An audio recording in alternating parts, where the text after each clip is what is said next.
दिवाली आने वाली थी और घर में राशन बिल्कुल भी नहीं था। मैं एक विधवा औरत थी और बहुत ज़्यादा परेशान थी कि बिना कुछ खाए मेरे बच्चे कैसे रहेंगे।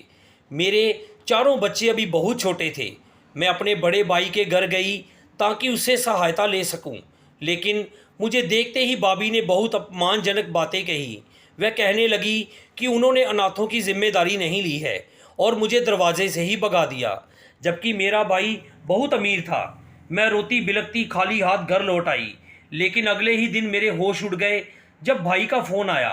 वह रोते हुए बोला कि माँ, रोटी कब बनेगी? अब तो पेट में दर्द होने लगा है। मेरी छोटी बेटी, जो सिर्फ 3 साल की थी, व्याकुल नज़रों से मुझे देख रही थी। घर में ना आटा था और ना ही खाने पीने का सामान। बच्चों को और खुद को पानी पिलाकर मैं बस यही दिलासा दे रही थी कि रात को रोटी दूंगी। अब तो रात के 9 बज चुके थे। बच्चे भूख से बिलबिला रहे थे और मेरा दिल बहुत तड़प रहा था। मैं कभी नहीं चाहती थी कि मेरे बच्चे भूखे रहें, लेकिन मेरे पास कोई उपाय ही नहीं था। बहुत बार हिम्मत करके भाई के घर जाने की कोशिश की, लेकिन हिम्मत नहीं जुटा पाई। जब से मैं विधवा हुई थी, मुझे एक एक पैसे के लिए मोहताज होना पड़ा है और ससुराल वालों ने मुझे 4 बच्चों के साथ घर से निकाल दिया। मनोज भाई ने कभी मुझे पलटकर पूछा तक नहीं कि बहन जिंदा भी है या नहीं। मेरी आंखों से आंसू बह रहे थे। आखिरकार मैंने अपनी छोटी बेटी को सीने से लगाया और मजबूरी में घर से बाहर निकली। मैं पड़ोसी के दरवाजे पर दस्तक दी। सामने वाली सुनीता आंटी ने दरवाज़ा खोलकर मुझे देखा। मुझे देखकर उनके चेहरे पर शिकन आ गई। वह बोली, क्या है? मैंने कहा, आंटी, बस 2 सूखी रोटियां दे दो, बासी टुकड़े ही दे दो। मैं अपने बच्चों को पानी में भिगोकर खिला दूंगी। सुबह से कुछ नहीं खाया। भगवान के लिए हमारी हालत पर दया करो। शायद उनके दिल में थोड़ी दया आ गई थी। उन्होंने बासी टुकड़ों में से 2 सख्त रोटियां मुझे दे दी और कहा, ले, बस यही है, अब दरवाज़ा मत खटखटाना, कमबख्त कहीं की। हड्डी कट गई है पर शर्म नहीं आती मांगते हुए। मैं आंसू पोंछती हुई घर लौट आई। मेरे हाथ में रोटी देखकर बच्चों के चेहरे पर खुशी की लहर दौड़ गई। रोटी बहुत सख्त थी। मैंने उसे थोड़ा पानी में भिगोकर नरम किया और आंसू बहाते हुए अपने बच्चों को निवाला खिलाया। वे बेचारे वही रोटी चबाकर पानी के साथ निगल रहे थे और मेरा दिल अंदर ही अंदर रो रहा था।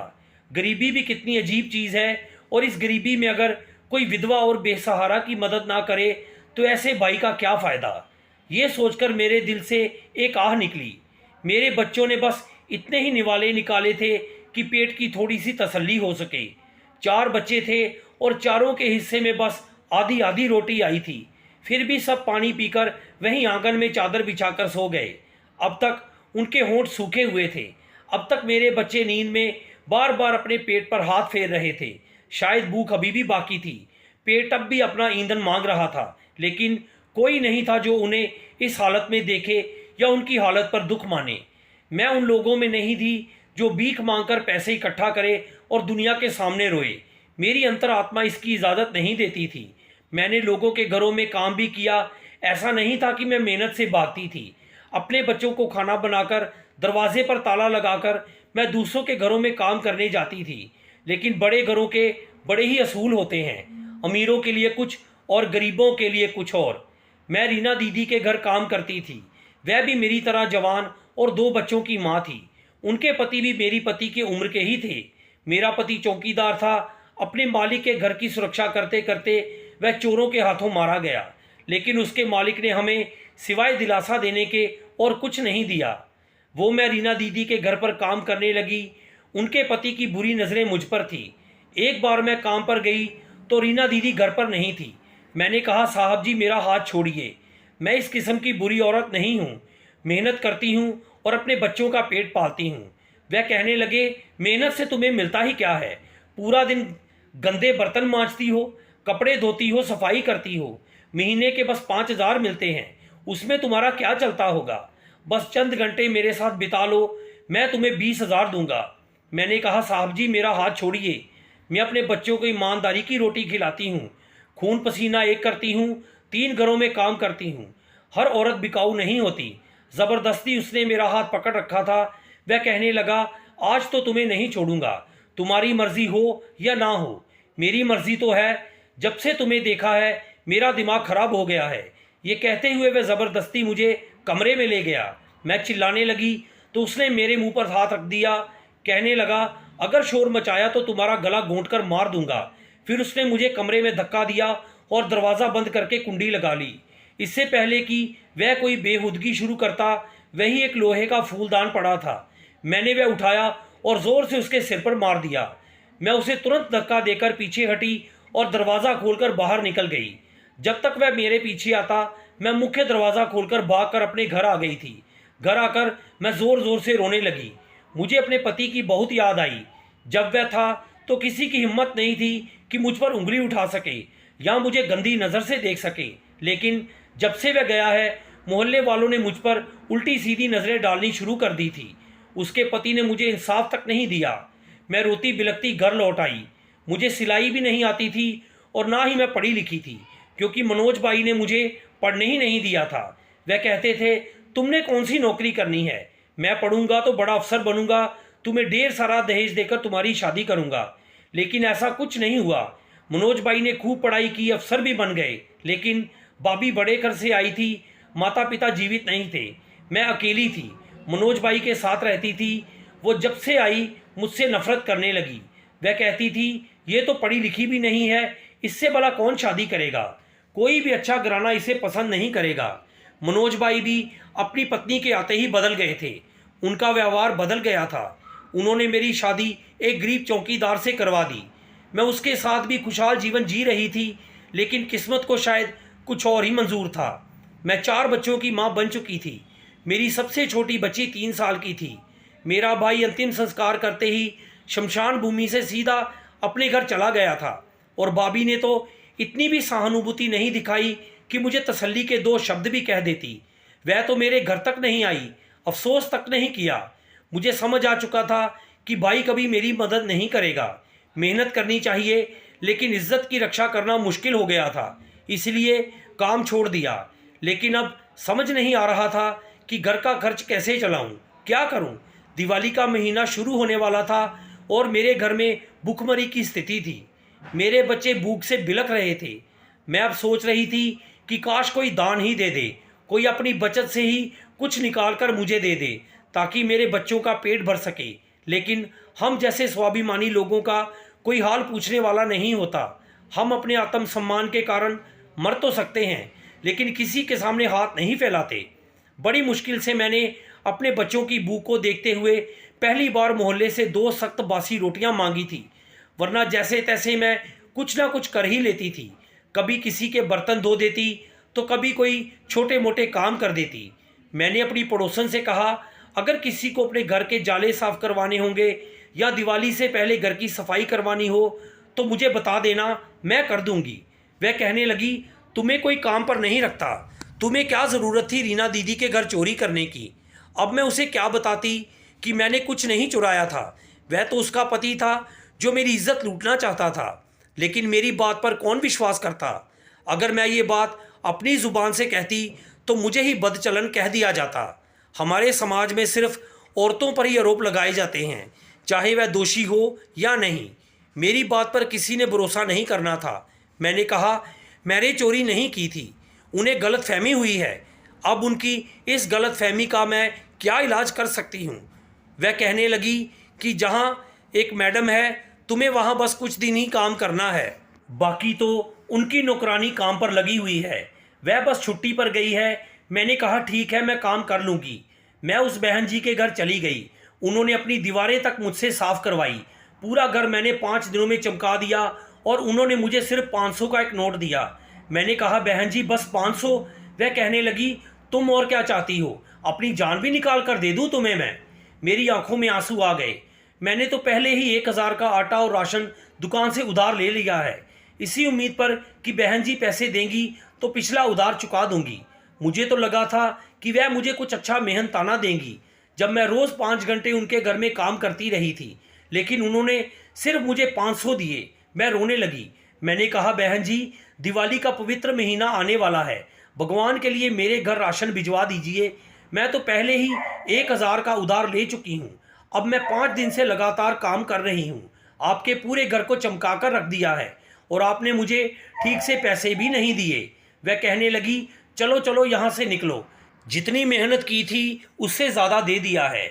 बहुत मिन्नतें करने के बाद उन्होंने बस 500 रुपये और दिए, जो मैंने राशन वाले को दे दिए। जब उससे और आटा मांगा तो उसने मना कर दिया। कहने लगा, उधार नहीं दूंगा, अब नगद में दाम दूंगा। तुमने तो तमाशा बना रखा है। तुम उधार ले जाती हो और अगर कल तुम्हें पैसे ना मिले तो भरोगी कहाँ से। मैं रोती बिलखती वापस आ गई। मुझे याद आने लगा कि हर दिवाली मेरा भाई गरीबों में राशन बांटता है और उसकी बड़ी तारीफ होती है। मैंने सोचा कि मैं भी उसी से मदद ले लूं, शायद मेरी भी सहायता कर दे। मैं काले रंग की चादर ओढ़कर भाई के घर की ओर चल पड़ी। मनोज भाई का घर अब 2 मंजिला बन चुका था। जब मैं उस गली को देख रही थी तो एक ठंडी याद भर आई। मेरा सारा बचपन इसी गली में खेलते हुए गुजरा था।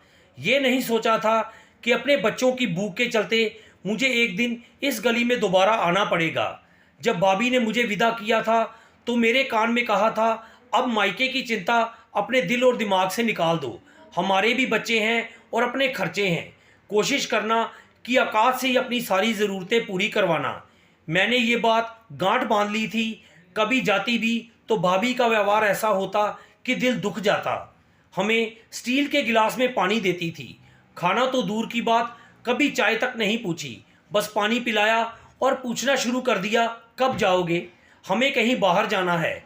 मैं बच्चों के साथ वापस आ जाती। आकाश तो मायके जाता ही नहीं था। कहता था, तुम्हारा भाई और भाभी मुझसे इज्जत से नहीं पेश आते। मैं सूखी रोटी खा लूँगा लेकिन किसी से मांगूंगा नहीं। देखे उनके नखरे। और मेरा असूल है कि जहाँ इज्जत ना हो वहाँ कदम नहीं रखना। मैंने भी ऐसा ही करना शुरू कर दिया था, अपने ही घर में दिल लगाना, क्योंकि शायद मेरे भाई का स्तर अब ऊंचा हो गया था। उसे अब मुझ जैसी गरीब बहन से मिलना पसंद नहीं था। फिर मैं किस मुंह से भाई के पास जाऊं। दिवाली आती जाती रही लेकिन मेरा भाई ना तो कभी मिलने आया, ना ही कभी मेरे हाथ में 500 रुपये की दिवाली की साड़ी रखी।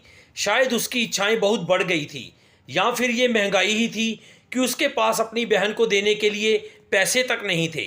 वह गरीब लोग थे बेचारे। और वह बहन जो रो रो कर भाई की सफलता की दुआएं मांगती थी, आज इस हाल में पहुंच गई थी। लेकिन भाई के दिल में ज़रा सी भी हमदर्दी का भाव नहीं था। मैंने अपना चेहरा छुपा लिया, कहीं मेरा चेहरा देखकर मेरी भाभी के माथे पर शिकन न पड़ जाए। शायद मुझे गरीब समझकर तो वह राशन दे देती, लेकिन अपनी ननद समझकर कभी नहीं। मैंने दरवाजे पर दस्तक दी। दरवाज़ा मेरी भाभी ने खोला। मैंने कहा, बहन जी, दिवाली का महीना है, घर में बच्चे भूख से तड़प रहे हैं, भगवान के लिए मुझे आटा दाल और चावल ही दिलवा दो। भाभी कहने लगी, चलो चलो यहाँ से, हम लोग पहले ही राशन बांट चुके हैं। मैंने कहा, ईश्वर के लिए कुछ तो दे दो बहन, अपने बच्चों का ही पुण्य दे दो। लेकिन भाभी ने मेरे मुंह पर दरवाज़ा बंद कर दिया। मैंने कभी सोचा भी नहीं था कि मेरे साथ ऐसा व्यवहार किया जाएगा। उसी वक्त मेरा भतीजा अपनी गाड़ी में वहाँ पहुँचा। मेरे भतीजी और भतीजी गाड़ी में बर्गर खा रहे थे और उतरकर आधे आधे बर्गर कचरे में फेंक दिए। फिर सब घर के अंदर चले गए। जब मनोज भाई मेरे सामने खड़े हुए तो मैंने अपना चेहरा चादर से हटा लिया। शायद मुझे हाल में देखकर भाई का दिल पसीज जाए। उन्होंने मुझे देखा और नज़रें चुरा ली। वह बोले, क्या बात है? मैंने कहा, मेरे बच्चे भूखे हैं। वह बोले, तुम ठीक ठाक हो, कहीं कोई काम कर लो। मैंने कहा, भाई, बच्चे भूख से बिलबिला रहे हैं, ईश्वर के लिए अपने बच्चों का ही कुछ दे दो। वह बोले, मैं दान पुण्य कर चुका हूँ, अब मेरे पास कुछ नहीं है। मेरी आंखों से आंसू आ गए जब मेरे भाई ने जेब से सिगरेट निकाली, मुंह में लगाई और अपने घर के अंदर चला गया। मैंने कचरे से फेंके हुए बर्गर उठाए और अपनी चादर में लपेट लिए। मेरी आंखों से आंसू बह रहे थे। जब मैं वहाँ से जा रही थी तभी मैं किसी से ज़ोर से टकरा गई। मेरे हाथ से बर्गर ज़मीन पर गिर गए और मिट्टी में मिल गए। ये देखकर मुझे और रोना आ गया, क्योंकि मेरे बच्चे वो रेत और मिट्टी वाले बर्गर नहीं खा सकते थे। मैं ज़मीन पर बैठ गई और बर्गर को समेटने लगी। तभी वह व्यक्ति भी मेरे सामने बैठ गया। वह कहने लगा, तुम मीना हो ना? ये सुनकर मैं चौंक कर उसकी ओर देखने लगी और फिर तुरंत खड़ी हो गई। बर्गर को फिर से चादर में लपेटा और तेज़ कदमों से आगे बढ़ गई। मेरा दिल ज़ोर ज़ोर से धड़क रहा था। काश उसने मुझे पहचान ना लिया होता। काश मैं इस गली में दोबारा ना आई होती। लेकिन इंसान अपने अतीत से पीछा नहीं छुड़ा सकता। मैं भी अपने अतीत से पीछा नहीं छुड़ा पाई। जिस समय से मैं बच रही थी वही मेरे सामने आ खड़ा हुआ। रोती सोचती तेज कदमों से मैं पैदल ही अपने घर की तरफ निकल गई। आधा घंटा लगा मुझे घर पहुंचने में। जब मैंने दरवाज़ा खोला तो मेरे बच्चे भूखी नज़रों से मेरी ओर देख रहे थे। मैंने वही बर्गर जो बाई के घर से कचरे से मिले थे निकाल कर उन्हें दे दिए। मेरे भूखे बच्चे उन्हें खाने लगे और मेरी आंखों से आंसू बहने लगे। तभी मेरे कानों में उस व्यक्ति की आवाज़ गूंजी, मीना, एक बार अपनी भाभी और बाई से बात तो करो, मैं तुम्हें बहुत खुश रख सकता हूँ। मैंने कहा, नहीं, मैं ऐसा कुछ नहीं कर सकती। मेरे भाई मेरे लिए जो भी निर्णय लेंगे वही मेरे लिए बेहतर होगा। मैंने तुम्हें कभी कोई उम्मीद या आशा नहीं दिलाई। वह कहने लगा, मैंने कब कहा, लेकिन मैं तुम्हारे लिए कुछ भी कर सकता हूँ। तुम्हारे भाई को पैसों की ज़रूरत है तो मैं बहुत पैसा कमा लूँगा, लेकिन तुम भी वादा करो कि मेरा इंतज़ार करोगी। लेकिन मैंने इनकार कर दिया। मैंने कोई उम्मीद या भरोसा नहीं दिलाया था। मुझे अपने भाई पर बहुत गर्व था। जो भी निर्णय मेरे लिए करेंगे वह मेरे लिए अच्छा होगा। अनमोल ने कहा, मैं जा रहा हूँ, 5 साल बाद लौटूंगा, अगर हो सके तो मेरा इंतज़ार करना। ये कहकर वह चला गया। अनमोल हमारे पड़ोस में ही रहता था। अक्सर जब भी उसकी माँ कुछ अच्छा बनाती थी वह हमारे घर ले आता था। उस समय मैं घर में अकेली होती थी। दरवाजे पर खड़ा होकर प्लेट देता और उसके चेहरे पर मुस्कान होती। जब मैं उसके हाथ से प्लेट लेकर खाली बर्तन लौटाती तो वह कहता, आप बहुत अच्छी हैं, मुझे आप बहुत अच्छी लगती हैं, और मैं घबराकर दरवाज़ा बंद कर देती थी। हर बार वह यही शब्द कहता था, इससे ज़्यादा कुछ नहीं कहता था। एक बार मनोज भाई ने उसे देख लिया और मुझसे पूछने लगे, ये कौन है? मैंने कहा, पड़ोस से आया है। वह बोले, आगे से अगर ये आए तो दरवाज़ा मत खोलना। वह बहुत गुस्से में थे। मैं घबरा गई थी। इसके बाद मनोज भाई ने मुझसे कहा कि उन्हें एक लड़की पसंद है और वह उससे शादी करना चाहते हैं। उन्होंने अपनी पसंद की लड़की से शादी कर ली। मुझे लगा भाभी आएंगी तो मेरी ज़िंदगी में भी सुकून आ जाएगा, लेकिन शायद सुकून मेरी किस्मत में था ही नहीं। भाभी सारे घर के काम मुझसे करवाती थी और भाई के बदले हुए व्यवहार को देखकर मैं हैरान थी। वह वही करते थे जो भाभी कहती थी। एक बार अनमोल खाना लेकर आया तो मैंने दरवाज़ा खोला। उसी वक्त भाभी ने मुझे बहुत डांटा, मेरे मुंह पर थप्पड़ भी मारा। मेरी आंखों में आंसू थे। जब मैं दरवाज़ा खोल रही थी वह सामने खड़ा था। मैंने उसके हाथ से प्लेट ली तो वह बोला, क्या बात है, तुम्हें किसी ने कुछ कहा है?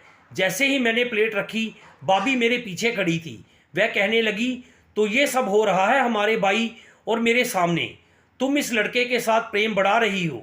मैंने कहा, ऐसा कुछ नहीं है भाभी। मैं बहुत डर गई। अनमोल कहने लगा, आप गलत समझ रही हैं। लेकिन भाभी बोली, मैं सब कुछ ठीक समझ रही हूँ। अब मनोज को आने दो, मैं तुम दोनों की असलियत उसके सामने रख दूंगी। ये कहकर भाभी मुझे घर से बाहर निकाल लाई और अनमोल के घर चली गई। वहाँ जाकर उसकी माँ से बहुत बदतमीज़ी से बात की। तुम्हारा बेटा मेरी ननद को अपने प्यार में फंसा रहा है और ना जाने क्या क्या कर चुका है। अगर तुमने अपने बेटे पर काबू नहीं रखा तो मैं इसे पूरे मोहल्ले में बदनाम कर दूंगी। वह बेचारी शरीफ महिला, उसने अनमोल को 2 थप्पड़ मारे। अनमोल कहता रह गया, मैंने ऐसा कुछ नहीं किया, ये औरत झूठ बोल रही है। लेकिन उसकी माँ ने कहा, आइंदा तुम उनके घर नहीं जाओगे। उसने हमारे घर आना बंद कर दिया। बस एक बार आया था, छत पर मैं कपड़े डाल रही थी। उसने कहा, बस मेरा इंतज़ार करना, मुझे 5 साल लगेंगे, मैं तुम्हें इस हालात से निकाल दूंगा। लेकिन मैंने उसका इंतज़ार नहीं किया। मुझे डर लगता था कि कहीं मैं अपने भाई की नज़रों में बुरी ना बन जाऊं। लेकिन जब भाई ने मेरा रिश्ता आकाश से कर दिया तो मैंने अनमोल को बहुत याद किया, क्योंकि आकाश एक चौकीदार था, एक बंगले के बाहर पहरेदारी की नौकरी करता था, और मेरी भाभी के कहने पर मेरे भाई ने मेरा रिश्ता उसके साथ जोड़ दिया। इनकार करने का अधिकार तो मेरा भी था, लेकिन अगर मैं मना करती तो भाभी ना जाने मुझ पर कैसे कैसे आरोप लगा देती। मैं आकाश के साथ भी खुशी खुशी समय गुजारने लगी। ये बात अलग है कि हमारा साथ बहुत कम रहा। पता नहीं क्यों आज अनमोल से आमना सामना हो गया। मुझे कई सालों बाद देखकर वह बहुत खुश हुआ होगा, क्योंकि मैंने ही उसे ठुकराया था और आज मैं इस हालत में पहुंच चुकी हूं। वह तो कहता था कि मैं तुम्हें बहुत खुश रखूंगा, मैं तुम्हारे लिए कतर जा रहा हूं, बहुत सारा पैसा कमा लाऊंगा। शायद अब तक वह सब कुछ भूल चुका होगा। समय बहुत आगे निकल चुका था। मेरे 4 बच्चे हैं और मैं अब बेसहारा ज़िंदगी जी रही थी। खैर, मैं सोच रही थी कि अब क्या करूं। भाई के घर से तो खाली हाथ लौट आई थी। उसने तो पलट कर भी नहीं देखा कि उसकी बहन ने उसके लिए क्या क्या कुर्बान किया, लेकिन आज तक जो कुछ मेरे भाई ने मेरे साथ किया मैं फिर भी उसे कोस नहीं पाई। मेरे हिस्से तक का कुछ भी नहीं दिया। कहता था कि सब कुछ उसी का है या माँ बाप की छोड़ी हुई संपत्ति उसी के पैसों की है। बहन जैसे मैं थी ही नहीं। मैं इन्हीं सोचों में डूबी थी कि दरवाजे पर दस्तक हुई। जब मैंने दरवाज़ा खोला तो सामने अनमोल खड़ा था। उसे देखकर मेरी आंखों से आंसू बहने लगे। वह कहने लगा, क्या अंदर आने की अनुमति नहीं दोगी? मैंने कहा, नहीं, मेरा पति अब जीवित नहीं है और मैं किसी पराये पुरुष को घर में प्रवेश नहीं देती, वरना मोहल्ले वाले जीना मुश्किल कर देंगे। बस ये मेरे पति की अपनी छत है जहाँ मैं सर छुपाए बैठी हूँ, इसलिए आप जा सकते हैं। वह वहाँ से वापस चला गया, लेकिन अगले ही दिन फिर दरवाजे पर दस्तक हुई। जब मैंने दरवाज़ा खोला तो अनमोल के हाथ में कई थैलियाँ थीं जिन्हें उसने मेरे दरवाजे के पास रख दिया। वह कहने लगा, इसमें खाने पीने और ज़रूरत की कुछ चीज़ें हैं, इन्हें रख लो। मैंने कहा, नहीं, मुझे किसी चीज़ की ज़रूरत नहीं है, भगवान का दिया सब कुछ है। मैं अनमोल का कोई एहसान नहीं लेना चाहती। वह कहने लगा, मैं सब जानता हूँ, अगर तुम ये रख लोगी तो मुझे खुशी होगी और निश्चिंत रहो, ये मेरे बच्चों या परिवार की कोई दान दक्षिणा नहीं है। मेरे बच्चे बाहर जाकर खाने पीने का सामान देकर बहुत खुश हो गए। मैं थैला अंदर ले आई। इसमें सब कुछ था, आटा, दाल, चावल, चीनी और घर की सभी ज़रूरी चीज़ें। मैंने आटा गूंथा और रोटियां बनाई।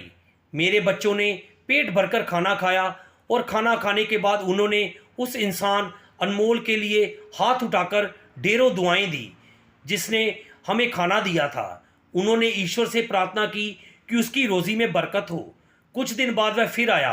वह दरवाजे के बाहर खड़ा था, अंदर नहीं आया। वह बोला, अगर तुम मुझे इस योग्य समझो तो मैं तुम्हारा और तुम्हारे बच्चों का सहारा बनना चाहता हूँ। मैंने पूछा, क्या तुम्हारी पत्नी तुम्हें इसकी अनुमति दे देगी? मेरी बात पर वह थोड़ा मुस्कुराया और बोला, पत्नी है ही नहीं, अगर तुम हाँ कर दो तो मेरा भी घर बस जाएगा और तुम्हारे बच्चों को एक पिता मिल जाएगा। मैं तुम्हें बहुत खुश रखूँगा मीना। मेरी आंखों से आंसू बहने लगे। मैं इनकार क्यों करती? मुझे सच में एक सहारे की ज़रूरत थी।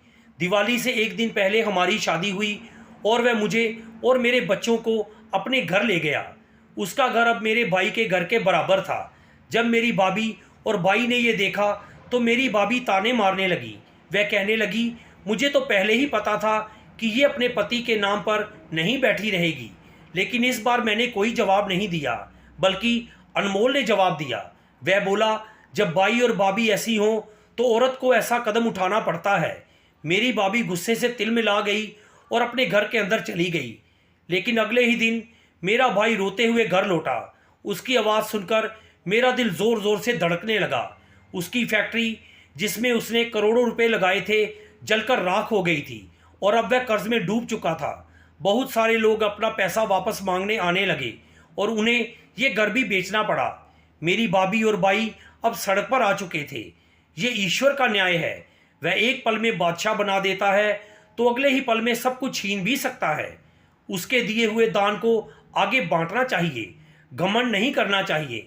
मेरे भाई ने ऐसा नहीं किया था। उसने मेरा हक छीना था, मेरी उपेक्षा की थी, इसलिए ईश्वर ने उससे सब कुछ छीन लिया। अब मेरे पास सब कुछ था, अपना घर, गाड़ी, मेरे बच्चे अच्छे स्कूल में पढ़ रहे थे।